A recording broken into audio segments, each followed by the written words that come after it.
So again, as I was saying, make sure that you initialize your variables as you see an example on the screen. It's as simple as putting some content in them. So even if you put content in them like a -1 or something like that, that if you're expecting only positive integers and things like that, so that you don't get an undefined error. Sometimes you'll find that you'll use some global scoped variables to kind of keep track of the status of your program. So for example, later on in the semester, we're going to do some validation and keep track of whether a user is valid or not using simple Boolean, where we set them initially as false, and then based on certain criteria they get turned to true as they are valid, and then we test against those with conditional control flow statements and using if clauses in order to allow the user to go further along into the program.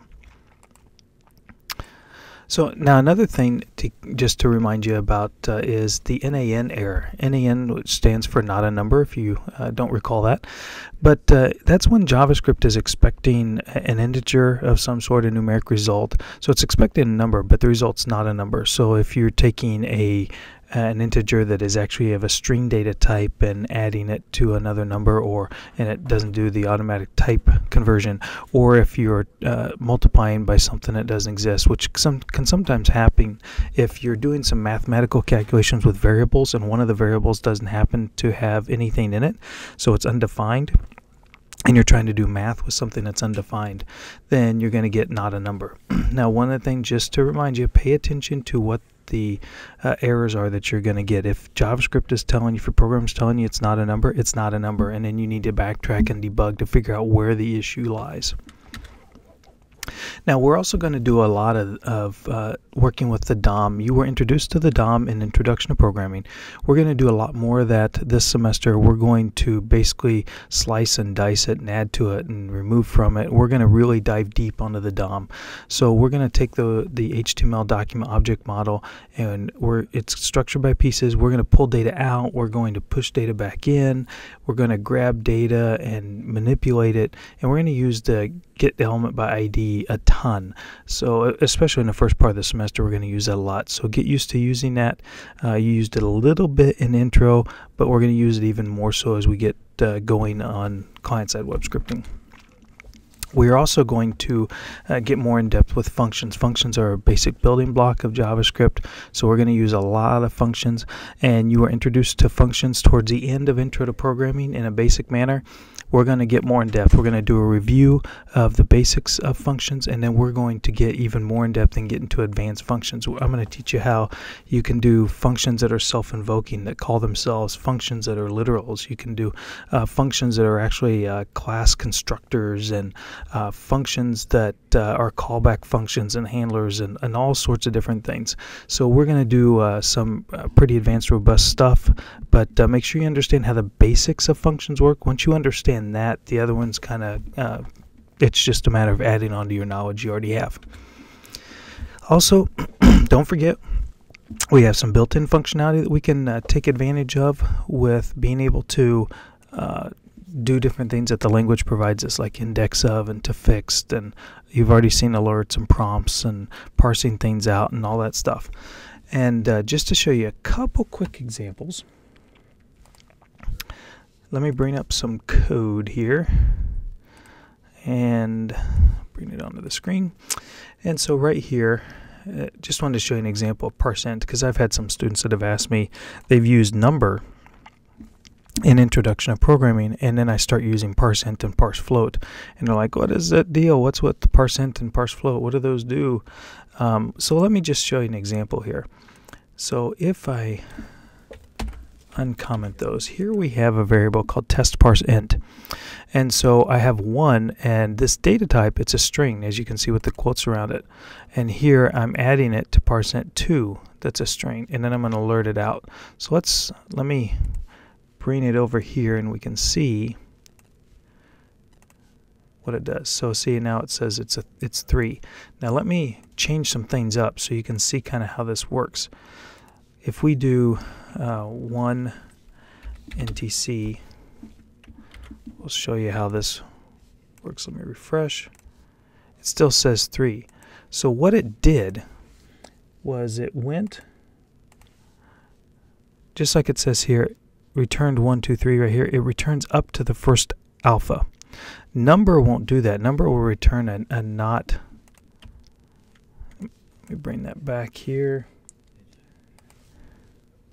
And let me just show you. I'm just going to comment out that second part and change this to number here. And you see it says NaN. So number, you have to actually pass it a number. Now if I do this differently where it's not 1 NTC but NTC1, let's show you what that does. See, that returns not a number 2. So parse int will only pull out numbers as long as it starts with a number. It starts with an alpha character, it will return a not an NaN error. Now the only difference between that and parse float, let me comment this out, is parse float has to do with floating decimal numbers. So like here we've got 3150. Let me show you these two, how these two work, because notice the only difference is I have a dollar symbol right there. So let's take a look at what these do. So I got 31.5 for the first one, and I get NaN for the second one. The reason I got NaN is because that dollar symbol, that's not a numeric character. Now if I have it at the end, let me put it, the dollar symbol at the end here, and refresh. See, it did the same thing as parse int. It just does with decimal places, so with floating numbers. So a lot of times you can use them interchangeable, but if I'm using like decimal numbers and things like that, then I use parse float. And then here, just like we've seen before with here's to fix, this comes in handy, especially if you're working with currency and things like that where you need to go to 2 digits. So you might have math that comes out to, in this example, 5.126456, and you need it to be round to 2 digits for, let's say, a currency or something like that. So let's alert this and show you what it looks like. See, 5.13. See, it does normal rounding, so it rounded up to 5.13. So just keep that in mind. With its normal rounding rules apply with that, so just keep that in mind as you're working with the to fixed. So going back to presentation here, don't forget about the built-in functionality that you can make use of. Why reinvent the wheel when it's built into the language? So the more of these you know, as you use the language, you'll get to know that these just exist. Now I also wanted to review real quick some operator stuff. So remember, you'll use these, you'll get to where these will be secondhand, you know, multiplication, division, subtraction, addition, modulus, increment and decrement. So just don't forget about those. And then you have the other operators, the equal sign. Remember, equals assigns value. So equals is different than double equals. Just keep that in mind. Then you have compound operators, a plus equals, minus equals, multiply equals, divide equals, modulo equals. So just keep those in mind. That'll help make your code a little more efficient from a shortcut standpoint. And then you have the other operators. Now I want to go through these a little bit. Now imagine that in all these examples, like I have there in the title, x is going to be equal to 5. So if I have the double equals and I have x equal to 8, well, that's going to return false because 5 is not equal to 8. Well, if I have x equal to 5 here with the double equals, it's going to return true. But notice here, try to use the triple equal sign as much as possible, because triple equals is it exactly equal to not just the value, but is it exactly equal in not only value but type. See up here, if I take away one of these equal signs right here on this, so let me go back, on this example, or put quotes around this example, it would still come back true, because 5, the number 5 is equal to the value of the string of 5. So it does what's called type conversion underneath the covers. But if we put in the 3 equal signs, we're saying we want this to be equal in value and type. So this one would return false because the number 5 is not going to be equal to the string of 5. It's equal in value but not in type. Same, this one here equal, this will return true because the number 5 is equal to number 5 in both value and type. Then you have not equal, so 5 is not equal to 8. That would return true. Then of course you're greater than, less than, and you can have, by the way, not equal, so that's doing the type as well. And then you have greater than, less than, equal to, less than, equal to, those sorts of things that you're probably used to doing. And don't forget about the operators that we use sometimes in compound control flow statements, where we have multiple if conditions, where you have the double ampersand for and, the double pipes for or, and then the not operator. So just keep those in mind that make your programming easier. And then just to remind us about loops, we have for loops, while loops, and do while loops.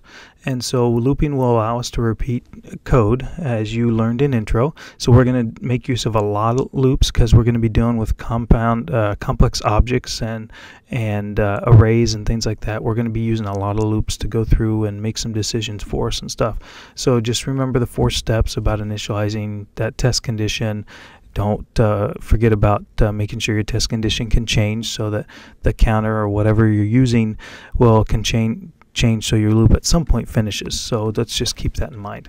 So I just wanted to go through some basic stuff to just kind of do a quick review on JavaScript so that we can get the gray matter going again, so that we can dive into some more detailed stuff and get some more hands-on as we go through the labs and some more advanced things and dive deep into client-side web scripting. Okay, thank you very much and happy coding.